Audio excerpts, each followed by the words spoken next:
नमस्कार सांग मैंने आपण मानु समस्त को मो स्टोरी चैनल स्वागत। चलतु कहानीटे शुणा बाहाघर नुहे खेल घर कहानी को आरंभ शेष जाए शुणु। कहानीटी केमिति लगला मैंने निश्चय जनइबे। दिन नित्या निज ऑफिस रु घर आड़े बाहरी रास्तार झीटी हाथ देखला लिफ्ट पाई। ड्राइवर गाड़ी रखिब कि नहीं नित्या निर्देश को अपेक्षा कला, किंतु हठात देखला बेलू अच्युत छिड़ा होईची से झील पाखरे। अच्युत मुह देखी जना पड़ता जे से चाहूची नित्या को न देखंतु। नित्या गाड़ी रखा कहले और झीटा को गाड़ी रे बसवाक इशारा कले। झीटी नित्या पाखरे पछ सीट्रे बसिला। कहीं ऑटो रखु नथिला। संध्या हेलाणी लिफ्ट देइथिबारु धन्यवाद कहिला झीटी। आउ अच्युत को निज बंधु बोली परिचय देला। अच्युत चुप थिबा देखी नित्या मध्य अच्युत सह संपर्क अछि बोली जानिबाकु देलेनी। अच्युत सेमिति चुप बसताए। अंधार हेब कही झीटी को ता घर गेट आगरे छाड़ी निज घर आड़े मुहाइले नित्या। घरे पहुंची नित्या सीधा रूम को चलीगले। नित्या चुप रहिबा देखी अच्युत दौड़ी जाई पचारला, माँ तमे कौन पाई चुप अछ, किछि कहून कौन पाई। नित्या रात्रि भोजन पर कथा हेबा कही चलीगले। अच्युत आहुरी चिंतित होईगला। माँ को सबू उत्तर सांगे सांगे दरकार थाए। आजी कौन हैला, मिछ आउ कथा लुचाइबा ताकू बिल्कुल भी पसंद नहीं। जहा करूछ मते जणैब कुहंती। बापा सेपटे ऑफिस काम रे विदेश जाइछंती। आउ कहार को काम न हेले भी माँ को अच्युत और बापा को काम रे फरक पड़े। दुई जण किछि कटु कथा कहिले और किछि लुचेई करी कले माँ व्यथित होई पड़ंती। माँ रागरे किछि करी बसिबे जदि से कौन करिबो भाबी अच्युत आहुरी व्यस्त हला। भाबिला एहा बात्या पूर्व शांति नुहे तो। रात्रि भोजन सरिला। अच्युतर प्रश्न भरा आखि देखी नित्या कहले, मो पुओ गोटे कंपानी रो मालिक हई निज गाड़ी छाड़ी रास्ता रे लिफ्ट मागिबा किछि बुझी पालिनी। अच्युत कहला, माँ से अदिति आमे दी जण परस्पर को पसंद करू। से मो प्रकृत परिचय जानिनी। मु जो कंपानी मालिक से भाबे मु सेठी गोटे छोट चाकरी करे। नित्या उठी रूम आड़े चलिले। अच्युत कही उठिला, माँ तमे रागिछ ना। नित्या बुली पड़ी हसी कहले, मु सबु जिनिस रे रोकठोक करे काहेकि ना को झियो मो पुअर संपत्ति देखी ता जीवन संगिनी हेउ एइटा मु चाहेनी।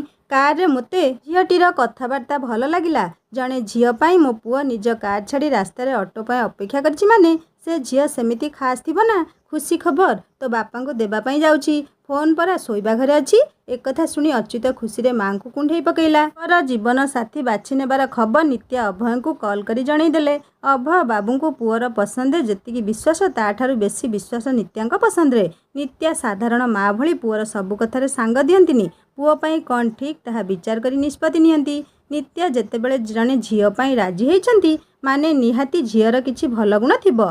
नहले निज सान भाई बेले केते पाला कला परे बाहाघर अनुमति देइथिले। घर को आसिले कथा हेबा कही अभय फोन रखिले। अभय बाबू फेरिया परे पंडित डाकी शुभ मुहूर्त बाहर करी विवाह प्रस्ताव पठाइले। नित्या लागी पड़िले झिया देखा व्यवस्था रे। तांकु सबु जिनिस ठीक भावे दरकार। झिया घर पाई उपहार प्रस्तुत कले। अच्युतर ना परे मध्य अदिति पाई सुंदर सुना बाला आउ पाट साड़ी खंडे आनिथिले। कहिले मो सुना बोहू हेब सीए ताकू समस्त सम्मान मिलवा दरकार। अभय बाबू जानती जे नित्या बहुत कम लोकन को निजर मानती, किंतु जहाकू मानती ता पाई किछि भी करिवे। आउ निज लोकन को उपहार देबारे खुशी पांती से। तेणु अभय बाबू अच्युत को कहले नित्या को न अटकेबा पाई। एपटे अदिति घर को एपरी गोटे प्रस्ताव आसीबा घर लोकन को व्यस्त आउ आश्चर्य कला। किंतु पंडितन को नित्या बुझेई पठेई थिले जे झीयर मान महत ता परिवार आगरे जेमिति कम न हो। पंडित अदिति बापा को कहले जे मिश्र मैडम जने उच्च पदवी रे चाकरी करंती, सांगरे जने समाजसेवी। नारी मान को प्रोत्साहन पाई विभिन्न स्कूल कॉलेज तांको अतिथि भावे जोग देबाकू निमंत्रण आसे। अदिति को कॉलेज देखी निज पुओ पाई प्रस्ताव देइछंती। अदिति बापा पंडित कहले जे आमे तो तांको भली धनी नुह किंबा एका जातिर भी नुहे। पंडित हसी कहले सेमानकु झियो पसंद, आपण तो खुशी हेबा कथा। यौतुक तो बिल्कुल नेबेनी सेमाने। निजर घर गाड़ी सबू अछि। अदिति बापा झियो देखा पाई हाँ कहले। दिन ठीक हैला। अदिति माँ झियो पाई एते भल प्रस्ताव को हरैबाकू चाहू नथिले। अदिति बापा अन्य जाति कही चिंता कला बेले अदिति जेजेमा कहले, को जुगरू अन्य जाति रे बाहा हेबा आरंभ हलानी। आमठू छोट जाति हेइतिले राजी हेइ नथांती पुओ, किंतु सेमाने ब्राह्मण हेइ निज आडू प्रस्ताव देउछंती। पुणी यौतुक नेबेनी कहिलेनी। तेणु देखे केमिति लोक। पिला फोटो देखिले तो पूरा राजा भली लागुछि। सेठी जाई नातुणी मोर राणी भली रहिबो जदि काहींकी राजी हेबनी। ମା କଥା ଶୁଣି ଅଦିତି ବାପା ରାଉଳ ବାବୁ ଟିକେ ଚିନ୍ତିତ ହେଲେ, ଆଉ ଝିଅ ଦେଖା ପାଇଁ ବ୍ୟବସ୍ଥା କଲେ। ଅଦିତିର ଖୁସିର ସୀମା ନଥିଲା। ଅଚ୍ୟୁତ ଉପରେ ଟିକେ ଅଭିମାନ କଲା ଯେ ଅଚ୍ୟୁତ କାହିଁକି ସେଦିନ କାର୍ରେ କହିଲେନି ଯେ ନିତ୍ୟା ଦେବୀ ତାଙ୍କ ମା ବୋଲି। କିନ୍ତୁ ନିତ୍ୟା ଦେବୀ ଏପରି ପ୍ରସ୍ତାବ ପଠେଇ ତା ମନ ଜିତି ସାରିଛନ୍ତି। ଏପଟେ ଅଦିତି ମା ବ୍ୟସ୍ତ ହେଇ ପଡ଼ୁଥିଲେ ଯେ ଏତେ ବଡ଼ ଘର ଲୋକ ଆସିବେ, ତେଣୁ କେମିତି ଘର ସଜାଇବେ, ବ୍ୟବସ୍ଥା କରିବେ, ଝିଅ କ'ଣ ପିନ୍ଧିବ ଇତ୍ୟାଦି। ରାଜକୁମାରଟିଏ ଆସିବ ତ ତାଙ୍କ ଝିଅ ବି ରାଜକୁମାରୀ ଦିଶିବା କଥା। ତେଣୁ ଦେଖୁ ଦିନ ଆସିଗଲା। ଅଦିତି ମା ଭିନ୍ନ ଭିନ୍ନ ପ୍ରକାର ରୋଷେଇ କରି ସଜେଇ ରଖିଲେ। ସାହାଯ୍ୟ ପାଇଁ ଅଦିତିର ପିଉସୀ ଆସିଥାନ୍ତି। ଅଦିତି ହାଲକା ଗୋଲାପୀ ରଙ୍ଗର ଶାଢ଼ୀ ସହ ହାଲକା ସୁନା ଗହଣା ପିନ୍ଧି ସୁନ୍ଦର ପରୀଟିଏ ଭଳି ଦିଶୁଥାଏ। ଏତିକି ବେଳେ ଘର ବାହାରେ ଗାଡ଼ିଟିଏ ଆସି ରହିଲା। ଦୌଡ଼ି ଆସି ଅଦିତିର ପିଉସୀ ଜଣେଇଲେ, ଭାଉଜ ସେମାନେ ଆସିଗଲେ। ଅଚ୍ୟୁତ ନିଜେ ଗାଡ଼ି ଚଳାଉଥିଲା ବୋଧେ। ସତରେ ରାଜକୁମାର ଭଳି ଦେଖିବାକୁ। ଆଗରେ ମଧ୍ୟସ୍ଥି ନନା ବସିଥିଲେ, ପଛରେ ତା ବାପା ମା। ସମୁଦୁଣୀକୁ ଦେଖିପାରିଲିନି, କିନ୍ତୁ ତମ ସମୁଦି ବି ଭାରି ହ୍ୟାଣ୍ଡସମ୍। ପିଉସୀ ଅଦିତିକୁ ଖତେଇ ହେଇ କହିଲେ, ଦେଖିକରିଲ ମା, ପୁଅ ପୁରା ମା ଭକ୍ତ ଜଣାପଡ଼ୁଛି। ଗାଡ଼ିରୁ ଓହ୍ଲେଇ ମା ପାଇଁ ଯାଇ କବାଟ ଖୋଲୁଛି। ପିଉସୀ କଥା ଶୁଣି ଅଦିତି ଲାଜେଇଗଲା। କୁଣିଆଙ୍କ ସ୍ୱାଗତ ପାଇଁ ଅଦିତିର ପିଉସା ଥିଲେ ବାହାରେ। ସମସ୍ତଙ୍କୁ ପାଛୋଟି ଆଣି ବୈଠକରେ ବସେଇଲେ। କୁଣିଆଙ୍କୁ ନେଇ ଅଦିତିର ପିଉସା ବୈଠକରେ ବସେଇବା ପରେ ଅଦିତିର ପିଉସୀ ସମସ୍ତଙ୍କ ପାଇଁ ପାଣି ଆଣିଦେଲେ। ଅଚ୍ୟୁତର ମା'ଙ୍କୁ ଦେଖିଲେ। ସମ୍ବଲପୁରୀ ଶାଢ଼ୀରେ ହାଲକା ଗହଣା ପିନ୍ଧି ସ୍ତ୍ରୀ ଲୋକଟି ବେଶୀ ସଜବାଜ ନ ହେଲେ ବି ଚେହେରାରେ ତେଜ ଅଛି ତାଙ୍କର। ଆଉ ତାଙ୍କର କଥା କୁହା ଆଖି। ଜଣା ପଡ଼ୁଥିଲା ଯେ ସେ ବହୁ ନୀତିନିୟମ ବାଲା ଥିବେ। କମ୍ କଥାବାର୍ତ୍ତା କରୁଥିଲେ, କିନ୍ତୁ ମାର୍ଜିତ ଭଦ୍ର କଥାବାର୍ତ୍ତା। ଅଚ୍ୟୁତର ବାପା ମିଳାମିଶା ପ୍ରକୃତିର ଲାଗୁଥିଲେ। ଅଭୟ ବାବୁ ପଚାରିଲେ ଅଦିତିର ପିଉସାଙ୍କୁ, ଅଦିତିର ବାପା ମାନେ ରାଉଳବାବୁ ନାହାନ୍ତି କି? ପିଉସା ଡାକ ପକେଇଲେ ଶାଳକଙ୍କୁ। ଅଦିତିର ବାପା ଓ ମା ପଶି ଆସିଲେ ରୁମ୍କୁ ଏବଂ ଭାବି ସମୁଦୁଣୀକୁ ନମସ୍କାର ହେଲେ। କିନ୍ତୁ ଅଚ୍ୟୁତ ମା'ଙ୍କୁ ଦେଖି ସମୟ ଯେମିତି ସମୟ ଅଟକିଗଲା ରାଉଳବାବୁଙ୍କ ପାଇଁ। ନିତ୍ୟା ମଧ୍ୟ ଆଶ୍ଚର୍ଯ୍ୟ ହେଲେ ଯେ ସେ ପ୍ରସ୍ତାବ ପଠାଇଲା ବେଳେ କିପରି ଜାଣିପାରିଲେନି ଯେ ଏସ୍.କେ. ରାଉଳ ମାନେ ସୋମେଶ କୁମାର ରାଉଳ। ସୋମେଶକୁ ସେ 30 ବର୍ଷ ପରେ ଦେଖୁଛନ୍ତି। 30 ବର୍ଷରେ ବୟସ ଯୋଗୁଁ ଚେହେରା ବଦଳିଗଲାଣି ଟିକେ, ମାତ୍ର ଚିହ୍ନି ପାରୁଛନ୍ତି ସେ। ଅତୀତର ସେଇ ହଜିଯାଇଥିବା ସ୍ମୃତି ଯେମିତି ଆଖି ଆଗରେ ନାଚିଗଲା। 30 ବର୍ଷ ପୂର୍ବର କଥା। ରାଉରକେଲାରେ ଇଞ୍ଜିନିୟରିଂ କଲେଜ ଆଡ଼ମିସନ୍ ହେଇଥିଲା ନିତ୍ୟାଙ୍କର। ପ୍ରଥମ ବର୍ଷ ତ ରାଗିଂ ବହୁତ। ଯୋଉଠି ସିନିୟର ଡାକିବେ ମୁଣ୍ଡ ପୋତି ଛିଡ଼ା ହେବାକୁ ହେବ। ଦିନେ ଶେଷ କ୍ଲାସ୍ ସାରି ଆସିଲା ବେଳେ ଜଣେ ସିନିୟର ଅଟକେଇଲେ। ନିତ୍ୟା ସାଙ୍ଗ ଝିଅ ଚାଲିଗଲେ। ନିତ୍ୟାକୁ ପିଲାଟି କହିଲା, ମୋ ନାଁ ସୋମେଶ, ମୁଁ ତମର ଉପର ବ୍ୟାଚ୍ ପିଲା। ମୁଁ ତମକୁ ଲାଇକ୍ କରେ। ମୋତେ ତୁମେ ପସନ୍ଦ କର କି? ନିତ୍ୟା କହିଲା, ମୋ ମନରେ ଆପଣଙ୍କ ପାଇଁ ସେମିତି କିଛି ଫିଲିଂସ୍ ନାହିଁ। ସିନିୟର ଜଣକ ନିତ୍ୟାକୁ କହିଲା, ମୁଁ ତମ ମନ୍ତବ୍ୟ ପଚାରିନି, ତମେ ଏବେ ଯାଇପାର। ନିତ୍ୟା ପାଇଁ ଏସବୁ ନୂଆ ନଥିଲା। ସବୁବେଳେ କେହି ନା କେହି ଅଟକେଇ ଏପରି କିଛି କୁହନ୍ତି। କିନ୍ତୁ ସେଦିନ କ୍ଲାସ୍ ସାରି ସେ ଘରକୁ ଫେରିଲା ବେଳେ କେହି ଜଣେ ବାଇକ୍ରେ ଆସି ତା ପାଖରେ ହାଏ କହିଲା। ନିତ୍ୟା ବୁଲିପଡ଼ି ଡାହାଣକୁ ଦେଖିଲା, ସୋମେଶ ବାଇକ୍ରେ ଅଛି। ଏମିତି ଆଶା କରିନଥିଲା ନିତ୍ୟା। ସୋମେଶ କହିଲା ଯେ ଝିଅ ରାଗିଂକୁ ଡରି ସିନିୟର କହିବା ଅନୁସାରେ ଆଇ ଲଭ୍ ୟୁ ବି କହି ପକାନ୍ତି। କିନ୍ତୁ ନିତ୍ୟା ଯାହା ମାନି ହେବନି ସେ ସବୁ କଥା ରୋକଠୋକ କହିଦିଏ। ଆଉ ତାର ଏହି ବୋଲ୍ଡନେସ୍ ସୋମେଶକୁ ବହୁତ ଭଲ ଲାଗିଲା। ନିତ୍ୟା ପାଇଁ ଏଭଳି କଥା ନୂଆ ଥିଲା। ଆଇ ଲାଇକ୍ ୟୁ କହି କଥା ହେଉଛି, କହିବାରୁ କହୁଛି କ'ଣ ନା ଆଇ ଲଭ୍ ୟୁ ତ କହିନି ନା। ନିତ୍ୟା କହିଲା, ତାକୁ ଏ ଲଭ୍ ଭିତରେ ପଶିବାର ନାହିଁ। କ୍ୟାରିୟର ବନାଇବା ତା ଲକ୍ଷ୍ୟ। ସୋମେଶ କହିଲା, ଆମେ ଫ୍ରେଣ୍ଡ ତ ରହିପାରିବା। ନିତ୍ୟା କିଛି କହିବା ଆଗରୁ ସୋମେଶ ବାଏ କହି ଚାଲିଗଲା। ୟା ପରେ ପ୍ରାୟତଃ ମାସରେ ଥରେ ସୋମେଶ ଆସେ। ଧୀରେ ଧୀରେ ସପ୍ତାହରେ ଥରେ ହେଇଗଲା। ସୋମେଶ ଫାଇନାଲ ବର୍ଷରେ ଥାଏ। ଦିନେ କହିଲା ଯେ ତା ବାପା ଘର ସିଫ୍ଟ କରିବେ। ଯୋଉ ସେକ୍ଟରରେ ନିତ୍ୟାର ଘର ସେଇଠିକୁ। ନିତ୍ୟାକୁ ଲାଗିଲା ଯେ ସୋମେଶ ଜାଣିକି ତା ବାପାଙ୍କୁ କହିଛି। କିନ୍ତୁ ସୋମେଶ କହିଲା ଯେ ସେଇଟା ତା ବାପାଙ୍କ ନିଷ୍ପତ୍ତି। ଏବେ ପ୍ରାୟତଃ ସବୁଦିନେ ଯିବା ଆସିବା ସମୟରେ ଦେଖା ହୁଏ। ସମସ୍ତେ ଜାଣନ୍ତି, କିନ୍ତୁ ବିନା ପ୍ରମାଣରେ କିଏ ବା ମୁହଁ ଖୋଲିବ। ସୋମେଶ ନିତ୍ୟାକୁ 10 ମିନିଟ୍ ସମୟ ମାଗେ କଥା ହେବାକୁ। କିନ୍ତୁ ନିତ୍ୟାର ସିଧା କଥା ଯେ ସେ କଲେଜରୁ ସିଧା ଘରକୁ ଯିବ। କାହା ସହ କୋଉ ପାର୍କ ରେଷ୍ଟୁରାଣ୍ଟ ଯିବନି। ସେଦିନ ସିନିୟର ମାନଙ୍କୁ ଫେରୱେଲ୍ ଦିଆ ହେଉଥାଏ। ଫେରିଲା ବେଳେ ସୋମେଶ ନିତ୍ୟାକୁ ଆଇ ଲଭ୍ ୟୁ କହିଲା। ନିତ୍ୟା ଗୋଟିଏ ମିନିଟ୍ ପାଇଁ ସ୍ତବ୍ଧ ହୋଇଗଲା, କିନ୍ତୁ ପୁଣି କହିଲା ଯେ ଏସବୁ ପାଇଁ ତାର ସମୟ ନାହିଁ। ସୋମେଶ ଅପେକ୍ଷା କରିବ କହି ଗାଡ଼ି ସ୍ପିଡ୍ କରି ଚାଲିଗଲା। ରାତିରେ ନିତ୍ୟାକୁ ନିଦ ଆସିଲାନି। ତାଙ୍କ ବିଭାଗରେ ସବୁ ପିଲା ସୋମେଶକୁ ଭଲ ପିଲା କୁହନ୍ତି। ସୋମେଶ ବି ନିତ୍ୟାକୁ ବିବାହ କରିବାକୁ ଚାହେଁ। ତା ପାଇଁ ଯଦି ସୋମେଶ ଭଳି ପିଲାର ପ୍ରସ୍ତାବ ଆସିବ, ତେବେ ତା ବାପା ମା ହଁ ହିଁ କହିବେ। ତେବେ କ'ଣ କରିବ ସେ ଭାବି ଭାବି ନିଦ ହୋଇଗଲା। ନିତ୍ୟା ଥିଲା ସେଇ ପାରିଜାତ ଯାହାକୁ ପାଇବାକୁ ଖାଲି ସୋମେଶ ନୁହେଁ, ଆହୁରି ବହୁତ ଜଣ ଲାଗି ପଡ଼ିଥିଲେ। ନିତ୍ୟା ପାଇଁ ସମ୍ପର୍କୀୟମାନେ ମଧ୍ୟ ବହୁତ ଭଲ ପ୍ରସ୍ତାବ ସବୁ ଆଣୁଥାନ୍ତି। ନିତ୍ୟାର କିନ୍ତୁ ଗୋଟିଏ ସର୍ଟ ଥାଏ ଯେ ପଢ଼ା ସରିଲେ ବାହା ହେବ, ତା ଆଗରୁ ନୁହେଁ। ଏପଟେ ସୋମେଶ ମଧ୍ୟ ଭଲ ପିଲା, କିନ୍ତୁ ନିତ୍ୟାର ପ୍ରେମ ପ୍ରତି ଡର ଥାଏ। ମାଉସୀ ଝିଅ ସହ ନିତ୍ୟା ଭାରି ସାଙ୍ଗ।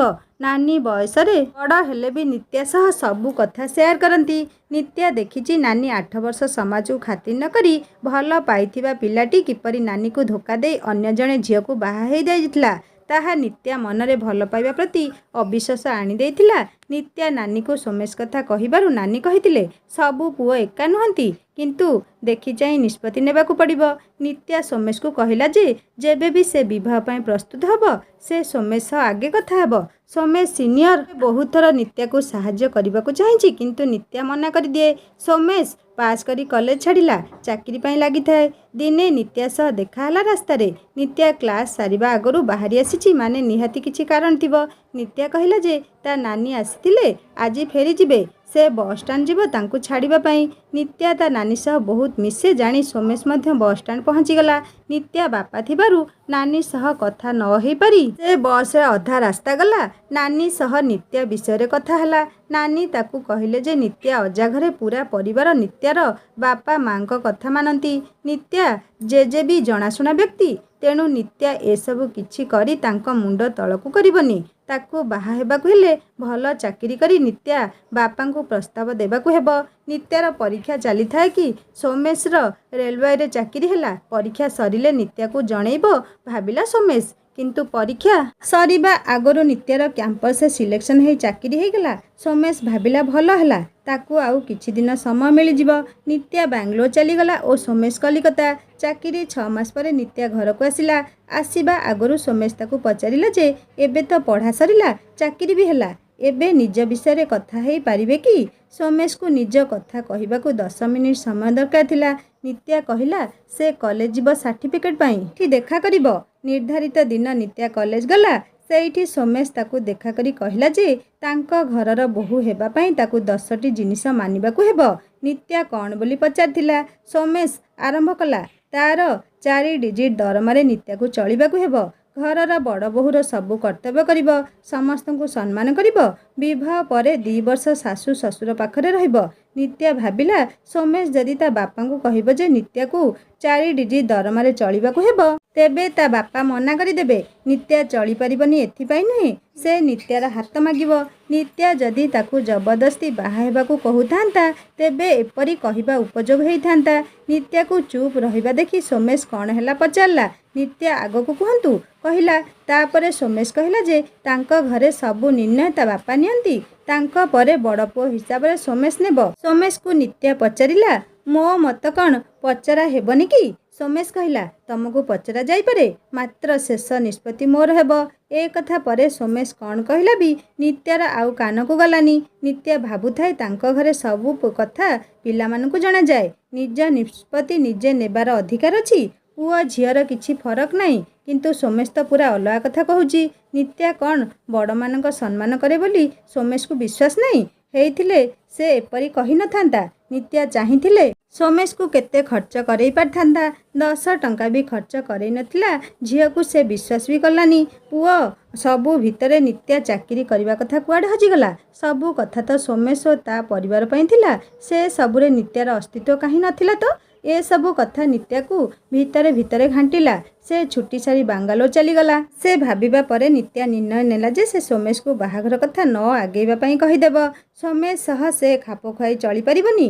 ସୋମେଶ ତାଙ୍କ ଘରର ବଡ଼ ବୋହୂକୁ ନେଇ ଯେଉଁ ଆଶା, ସେଇଟା ନିତ୍ୟା ନିଭେଇ ପାରିବନି। ତେଣୁ କାହିଁକି ସେ ବୋହୂ ହେଇଯିବ ଓ ଅଶାନ୍ତି କରିବ?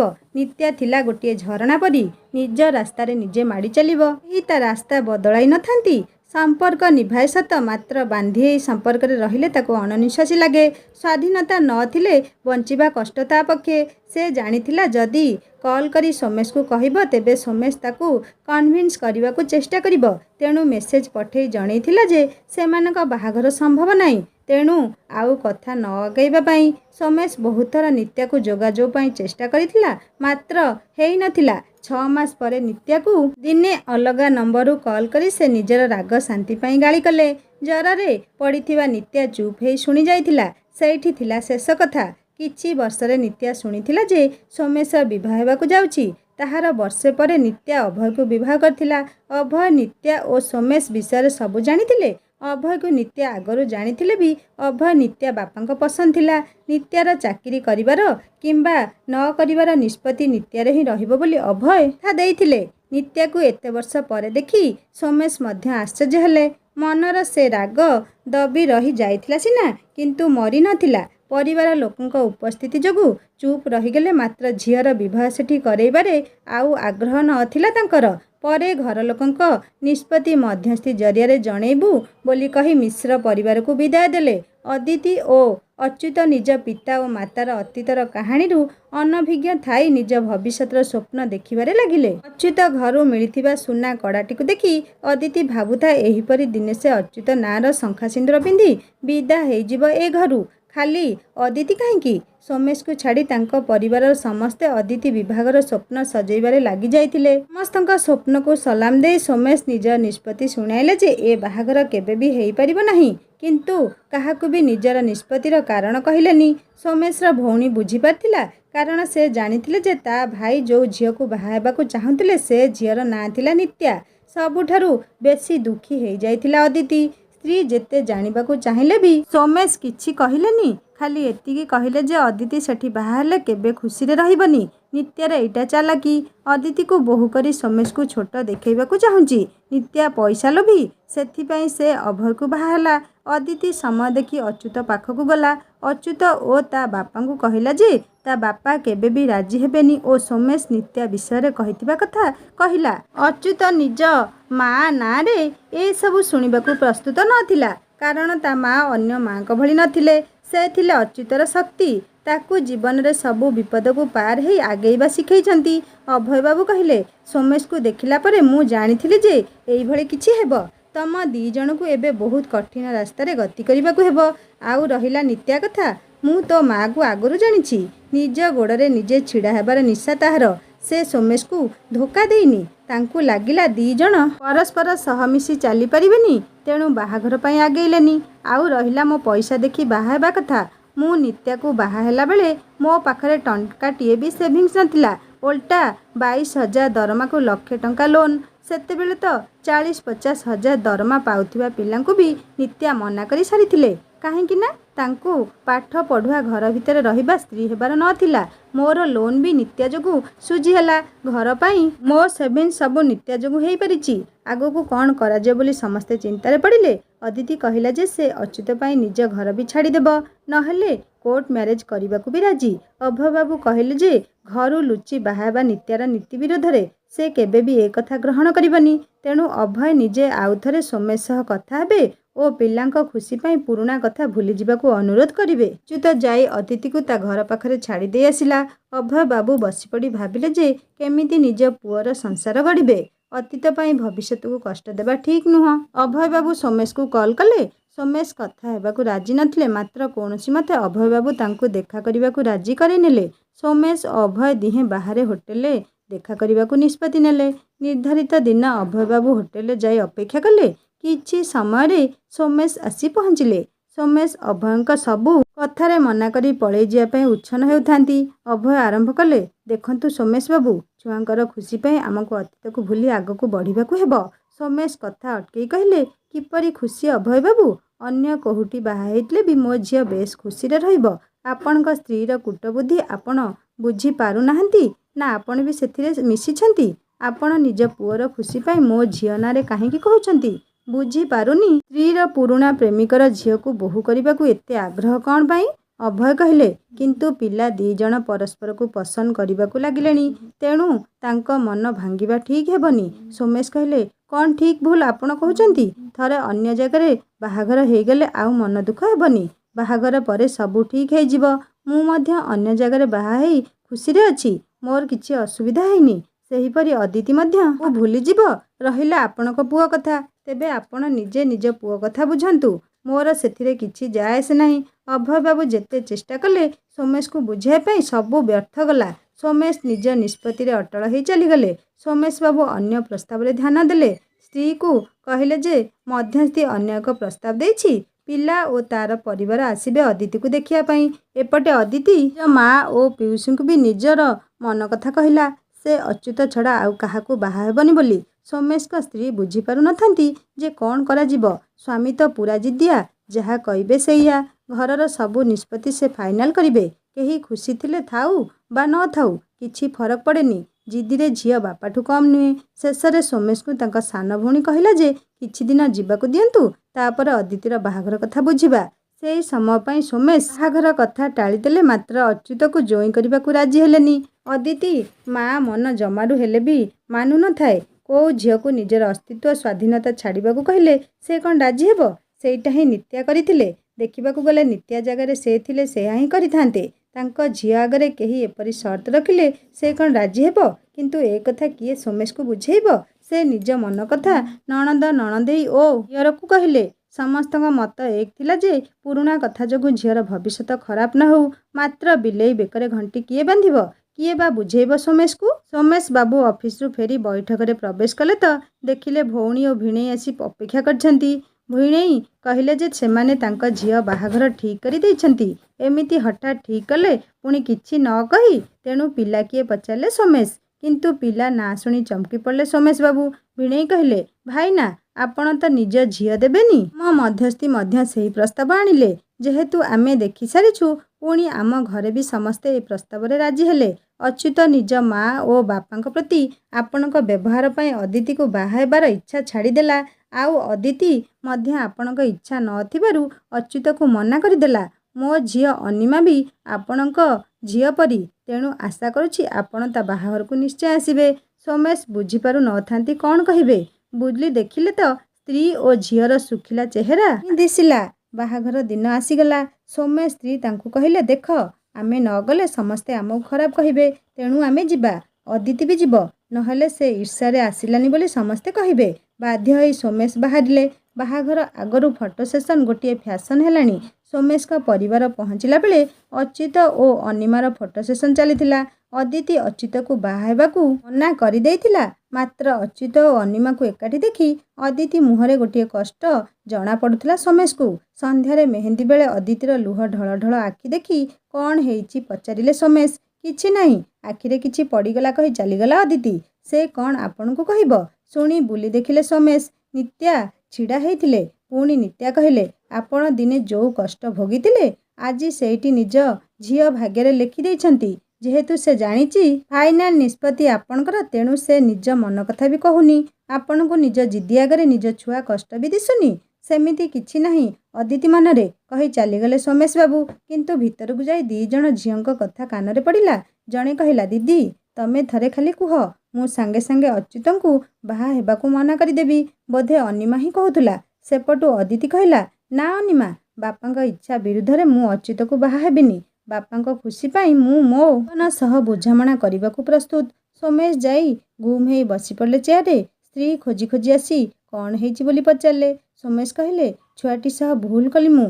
ମୋ ପାଇଁ ଝିଅ ମୋର ଜୀବନ ସହ ବୁଝାମଣା କଲା। ଏଇଟା ଠିକ୍ ହେଲାନି। ଏବେ ତ କିଛି କରିହେବନି। ଅନିମା ବି ଆମ ଝିଅ ଭଳି। ତା ଭବିଷ୍ୟତ କ'ଣ ଖରାପ କରିପାରିବି? ସବୁ ହେଇପାରିବ ଭାଇନା, ଖାଲି ଆପଣ ହଁ କହିଲେ ହେଲା। କହି ପଶି ଆସିଲେ ନେଇ ଆଉ ତାଙ୍କ ପଛେ ପଛେ ଭଉଣୀ। କିଛି ଅସୁବିଧା ହେବନି। ଖାଲି ଅନିମା ଜାଗାରେ ଅଦିତି କନ୍ୟା ସାଜି ବସିବ। ସୋମେଶ ଆଶ୍ଚର୍ଯ୍ୟ ହୋଇ ପଚାରିଲେ, ଏଇଟା କେମିତି ସମ୍ଭବ? ଭିଣେଇ ବାବୁ ହସି କହିଲେ, ବାହାଘର ତ ଅଚ୍ୟୁତ ଆଉ ଅଦିତିର ହିଁ ହେବାକୁ ଯାଉଛି। ଖାଲି କନ୍ୟା ଓ କନ୍ୟା ପିତାକୁ କୁହା ହେଇନି। ଅନିମାର ମେହେନ୍ଦି ଫଟୋ ସେସନ ସବୁ ନାଟକ ଥିଲା, ଖାଲି ଆପଣଙ୍କ ଆଖିରୁ ପଟି ଖୋଲିବା ପାଇଁ। ଅଦିତିକୁ ବି କହିନଥିଲୁ। ତାର ପ୍ରକୃତ ଭାବନା ବାହାରକୁ ଆସିଲେ ହିଁ ଆପଣ ବୁଝିପାରିବେ ବୋଲି। କିନ୍ତୁ ମୋ ବିନା ଅନୁମତିରେ କେମିତି ମୋ ଝିଅ ବାହାଘର ଠିକ୍ କଲ? ପ୍ରଶ୍ନ କଲେ ସୋମେଶ। ମୋ ନାତୁଣୀ ବାହାଘର ମୁଁ ଠିକ୍ କରିଛି, କହି ପଶି ଆସିଲେ ସୋମେଶଙ୍କ ମା। କହିଲେ, ତୋ ବାପାଙ୍କ ପରେ ଏ ଘରେ ମୋର ନିଷ୍ପତ୍ତି ନେବାର ଅଧିକାର ନାହିଁ ନା? ଯୋଉ ଝିଅକୁ 9 ମାସ ଗର୍ଭରେ ରଖି ଜନ୍ମ ଦେଇଛି ମା, ତାର ଅଧିକାର ନାହିଁ? ଭିତରକୁ ପଶି ଆସିଲେ ଅଭୟ, ନିତ୍ୟା। ଅଭୟ କହିଲେ, क्षमा करिवे सोमेश बाबू, छुआंको खुशी पाई एसबू कलु। सोमेश बाबू न कही समुदी कहिले भल हब कहिले सोमेश आउ नूतन बंधुतार स्वागत कले। निर्धारित दिन अच्युत सह अदितिर विवाहर संपन्न हला। अदिति पचारला, तमे एते सबु प्लान करिपार जानि नथिली। अच्युत हसी कहले, ए सबुर क्रेडिट मो बापांकर।